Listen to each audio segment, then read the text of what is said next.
इंसान गलतियों का पुतला है। गलती ना करे तो वो भगवान बन जाए। एक गलती मेरे बेटे से हुई है, और वो भी जवानी के जोश में। जवानी के जोश में हुई हो या दौलत के नशे में, गलती तो गलती होती है, और हर गलती की एक सजा है जो इस मुल्क का कानून अदालत में सुनाता है। तो खानदानों की बातें अदालत तक जाएं, हमारी और आपकी पगड़ी बाजार में उछाली जाए। हमारी पगड़ी तो आपके बेटे ने उछाल दी, अब आपकी पगड़ी की बारी है। बरसों से मैं आपको जानता हूं, इस दुनिया में आपका कोई भी नहीं, इसीलिए आप औरों को अपना लेते हैं। ये लड़की भी आपकी नहीं, अनाथ है। धर्म, जात, खानदान किसी का भी तो कोई पता नहीं। मैं चाहता हूं कि अदालत और कानून के दांव-पेच में न उलझकर हम कोई सीधा सा रास्ता अपना लें। तो जो रास्ता सोच के आए हो राय बहादुर, वो भी बोल दो।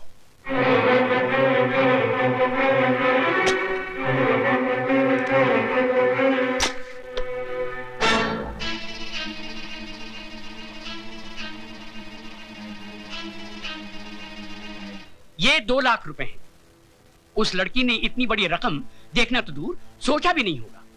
ये आप उसे दे दीजिए, वो इस शहर से कहीं दूर जाकर एक नई जिंदगी शुरू कर सकती है।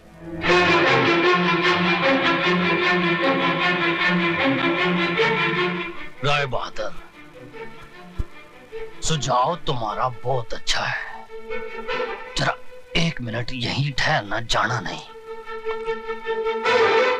1 मिनट है।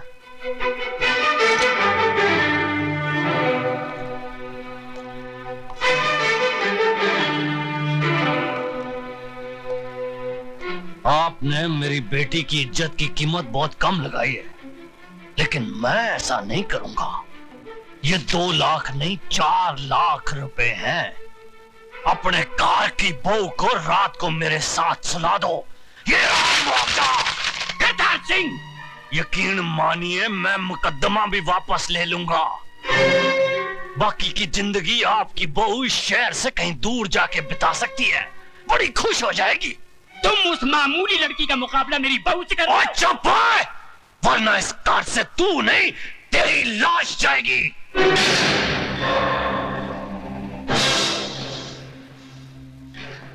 वो दौलत का जिन्ना जोर लगाया, लगा ले। जेल की चक्की ना पिसवा दी ना तेरे बेटे को, तो मेरा नाम सरदार करतार सिंह नहीं। पुट्टे चक देगा तुहाडे सबदे।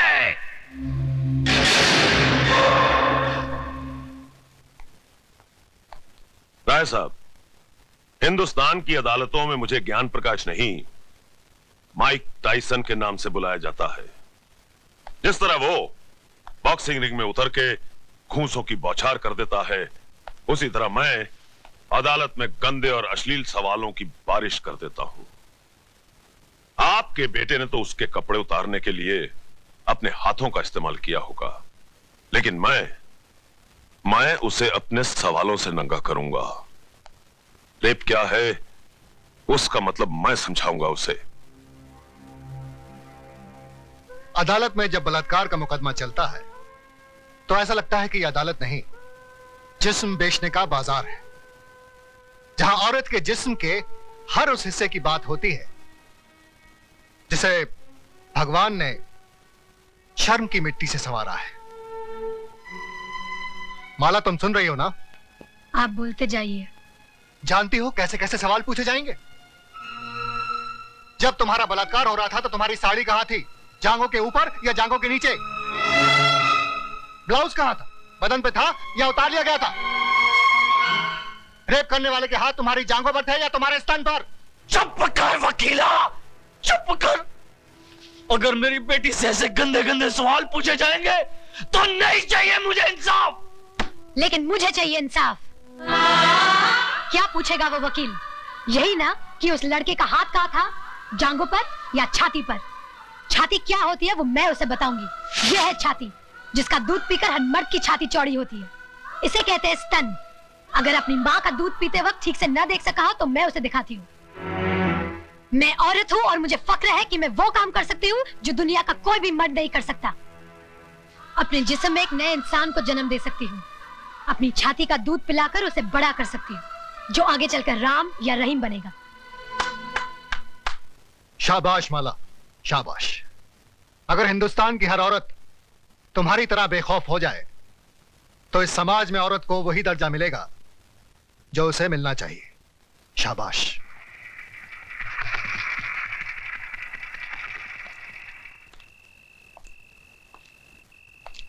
प्रताप।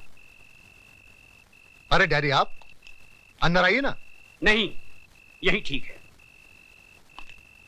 हमारे दामाद होकर भी तुम हमारे खिलाफ मुकदमा लड़ रहे हो।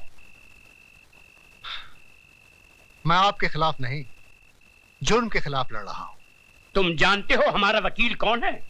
जानता हूं, मिस्टर ज्ञान प्रकाश, जो आज तक कोई भी मुकदमा नहीं हारा, लेकिन इस बार वो हारेगा। क्या सुधा को मालूम है कि तुम हमारे खिलाफ? डैडी, मुझे सिर्फ मालूम ही नहीं है, बल्कि मैंने खुद इनसे कहा था कि माला का मुकदमा ये लड़े। सुधा, तुमने? डैडी, राज के जुर्म को छुपाइए मत, वरना एक दिन। मैं तुम्हारा भाषण सुनने नहीं आया हूं यहाँ। तो फिर आप जा सकते हैं।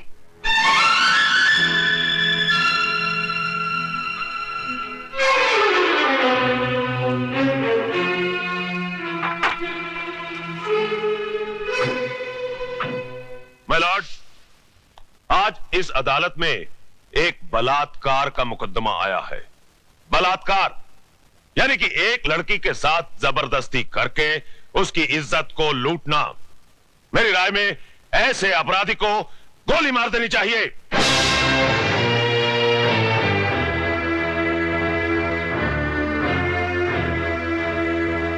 अगर एक लड़की अपनी मर्जी से एक लड़के के साथ हम बिस्तर होती है और उसके बाद अपने कपड़े खुद ही फाड़ती है, अपने बाल बिखेरती है और अपने ही नाखूनों से अपने बदन पे निशान लगाकर चिल्लाती है, बचाओ बचाओ मेरा बलात्कार हो गया, तो क्या अदालत मान लेगी? I object your honour. मेरे फाजिल दोस्त मिस्टर ज्ञान प्रकाश एफआईआर में दर्ज रिपोर्ट को झूठा कह रहे हैं। झूठी रिपोर्ट को झूठा कहना गलत नहीं है वकील साहब। रिपोर्ट लिखी किस पुलिस अफसर ने थी माय लॉर्ड? उस पुलिस अफसर ने जो सरदार करतार सिंह के कर्ज तले दबा है और बचपन में एक चोर था। इंस्पेक्टर खान, क्या ये सच है? माय लॉर्ड, दरअसल आप सिर्फ हाँ या ना में जवाब दीजिए। ये सच है। That's all your honour. जिस इमारत की नींव ही खोखली हो, उस इमारत का अंजाम क्या होगा? आगाज हुआ ही नहीं और आप अंजाम तक पहुंच गए वकील साहब। इस हादसे के चश्मदीद गवाह हैं योर ऑनर 40 मासूम छोटे छोटे बच्चे, जिन्हें ना ही आपकी बुलंद आवाज का खौफ है और ना ही किसी अंजाम की परवाह। आप फिक्र मत कीजिए वकील साहब, धीरे धीरे सबको बुलाऊंगा इस कटहरे में। माय लॉर्ड, सबसे पहले मैं मिस माला से कुछ सवाल पूछना चाहता हूं।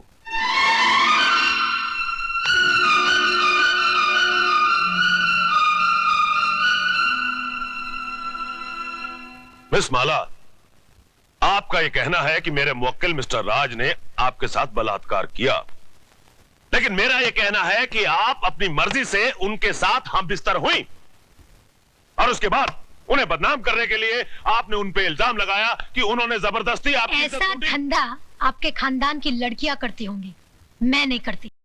खबरदार, जो एक भी लफ्ज गलत बोला तो आपको शर्म नहीं आती अपनी बेटी जैसी लड़की से ऐसी बात कहते हुए? मिस माला, ये मंदिर नहीं जहां प्रवचन किया जाए, ये अदालत है जिसमें एक मासूम की जिंदगी का फैसला होने वाला है। जिसने मेरी जिंदगी को गाली बना दिया वो आपको मासूम लग रहा है, इसलिए कि उसने आपके जेब में हरे हरे नोट भर दिए? अगर नोटों के लिए ऐसे ही अपने जमीर को बेचते रहे तो एक दिन इसी कटहरे में मेरी जगह आपकी बेटी खड़ी होगी, जो ऐसे किसी रईस के बेटे की हवस की शिकार हुई होगी। उस दिन न तो ये नोट आपके काम आएंगे और न ही आपकी आवाज गले से बाहर निकलेगी। गुनहगार को सजा दिलवाने के बजाय आप उसकी तरफदारी कर रहे हैं। तुम जैसे वकीलों को तो जन्म देकर तुम्हारी माँ भी पछता रही होगी। Order order. आप क्या ऑर्डर ऑर्डर किए जा रहे हैं? क्या आप सबका जमीर मर गया है? ये वही हिंदुस्तान है जहाँ औरतों को पूजा जाता था, कभी सीता के रूप में तो कभी सावित्री के रूप में। और आज उसी देश में अगर औरत को एक बार नंगा किया गया तो इसकी इज्जत को ढाका नहीं गया, बल्कि बार बार नंगा किया गया। कभी प्रेस वालों ने तो कभी टीवी वालों ने, और अब ये वकील साफ कर रहे हैं और आप चश्मा साफ कर करके देख रहे हैं। अरे समाज के ठेकेदारों, क्या भूल गए तुम लोग? द्रौपदी को भी एक बार नंगा किया गया था, कौरवों का पूरा खानदान मिट गया था, आज उनके खानदान का एक भी वारिस नहीं बचा। वकील साहब, यही पूछना चाहते थे ना कि बलात्कार के वक्त वो मेरे ऊपर था या नीचे? उसके हाथ कहाँ थे, मेरे स्तन पर या मेरी जांघों पर? बंद कर दीजिए तमाशा, अपनी घर की बहू बेटियों को बेइज्जत करने का ड्रामा बंद कर दीजिए। कहीं ऐसा ना हो कि आज की औरत शर्म की दहलीज पार कर जाए। इस अदालत में कल जो मुकदमा आएगा वो ये नहीं होगा कि एक लड़के ने एक लड़की का बलात्कार किया, बल्कि ये होगा कि एक लड़की ने एक लड़के का बलात्कार किया। सिर झुकाए ये खड़ा होगा, ये मैं नहीं। Order order, the court is adjourn. ये लड़की है या किसी देवी का अवतार? अरे पिछले 30 साल में मैंने बड़े से बड़े धुरंधर वकीलों को अदालत की धूल चटवा दी, लेकिन इसने मुझ जैसे पहाड़ को अपने पैरों तले रौंद के रख दिया। मगर आप तो अपने आप को माइक टाइसन कहते थे। माइक टाइसन को भी कोई मर्द नहीं पछाड़ पाया था। अरे उसे भी पछाड़ा तो एक मामूली सी लड़की ने। मगर अब हम क्या करें, ये तो बताइए। इससे पहले कि कल सुबह जज अपनी कुर्सी पर बैठे, माला को इस दुनिया से उठवा दीजिए।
सरदार करतार सिंह तोड़े फटे चक देगा। क्या डरा रहा है बहादुर पैर के टकेलू? मिलोड, पिछले 30 सालों से मिस्टर ज्ञान प्रकाश इंसाफ के इस मंदिर की चौखट पर अपना माथा टेकते आए हैं, इस देवी के चरणों में श्रद्धा के फूल चढ़ाते आए हैं, क्योंकि ये अब तक हर मुकदमा जीतते आए। लेकिन आज जब पहली बार इन्हें शिकस्त की हल्की सी झलक दिखाई दी तो ये बौखला गए। इंसाफ के इस मंदिर से इनका विश्वास उठ गया, इस देवी में इनकी श्रद्धा टूट गई और इन्होंने अपने हाथों में इंसाफ के तराजू की जगह दौलत की तलवार उठा ली। मेरी मुवक्किल माला को इस दुनिया से उठाने का फैसला कर लिया, उस पर कातिलाना हमला करवाया। अगर यकीन नहीं आता मिलॉर्ड तो आप खुद ही देख लीजिए माला के जिस्म पर पड़े हुए जख्मों के ये निशान। मैं अपने फाजिल दोस्त से यह पूछना चाहूंगा कि अगर इस मुकदमे का फैसला अदालत के बाहर ही करना था तो इस अदालत में आने का ढोंग क्यों रचाया जा रहा है? जब इन मासूम बच्चों के बयान के बगैर इस मुकदमे को अंजाम तक पहुंचाया जा सकता है तो फिर इन्हें क्यों बुलाया गया है? अगर ताकतवर अपनी ताकत के जोर पर ही मुकदमे का फैसला करवा सकता है तो यह अदालत क्यों बनाई गई है? अगर गरीब और बेबस को इंसाफ नहीं दिया जा सकता तो बंद कर दीजिए यह अदालत। रुक जाइए जज साहब, आप अपना फैसला सुनाए इससे पहले मैं आपसे एक सवाल पूछना चाहती हूँ। पूछो। अगर मुकदमा ये वकील साहब जीत गए तो इन्हें ढेर सारे नोट मिलेंगे और इनका मौकिल छूट जाएगा, और अगर ये वकील साहब जीत गए तो इस आदमी को 7 साल की सजा हो जाएगी। दोनों ही सूरतों में मुझे क्या मिला? कानून ने मेरे साथ क्या इंसाफ किया? जो इंसान कानून की मर्यादा को तोड़ता है, कानून ही उसे सजा देता है। मर्यादा मेरी तोड़ी गई है, कानून की नहीं। इज्जत मेरी लुटी है, कानून की नहीं। Order order. क्या मैं माथे पे लगे इस कलंक के साथ जी सकूंगी? कौन थामेगा मेरा हाथ? कौन भरेगा मेरी मांग में सिंदूर? किसके नाम का मंगलसूत्र मैं पहनूंगी अपने गले में? अरे इस देश में तो सीता माँ को भी अग्नि परीक्षा के बाद माफ नहीं किया गया था, फिर मैं तो एक मामूली सी लड़की हूं। हर लड़की बचपन से एक ख्वाब देखती है कि एक दिन उसकी बारात आएगी, उसका राजा घोड़े पे सवार होकर उसे ब्याह कर डोली में ले जाएगा। पर मेरा ये ख्वाब ख्वाब ही रह गया। क्या मेरी बारात कभी नहीं आएगी? क्या मेरा राजा अब कभी नहीं आएगा? जज साहब, क्या मैं बिन ब्याही रह जाऊंगी? क्या मैं बिन ब्याही रह जाऊंगी?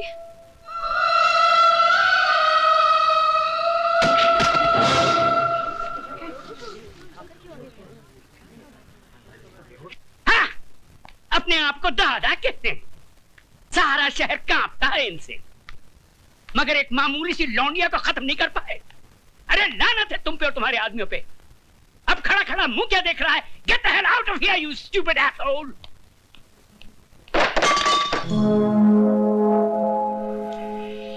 कौन है वहां? सामने आओ वरना गोली मार दूंगा। तुम किस किस को गोली मारेंगे साहब? एक गुनाह को छुपाने के लिए और कितने गुनाह करेंगे? पूरा शहर तुम्हारे नाम पर थूक रहा है, पूरे शहर को मिटाएंगे।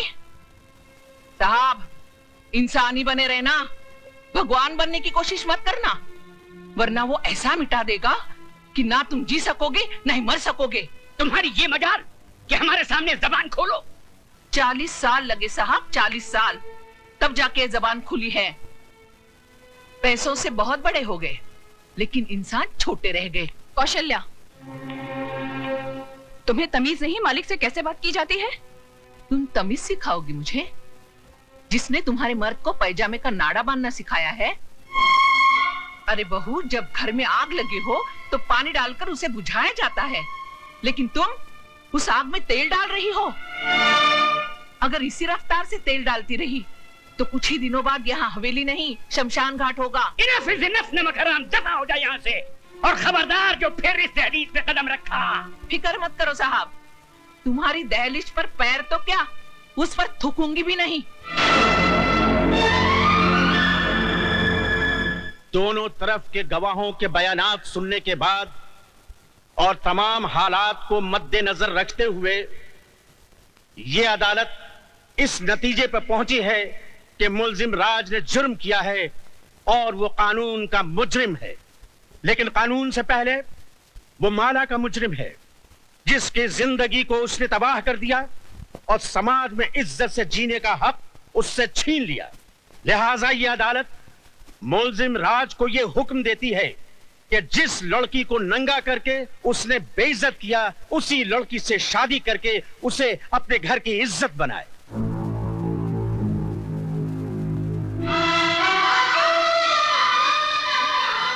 चौबीस घंटे के अंदर अंदर अदालत के इस फैसले की तामील की जाए।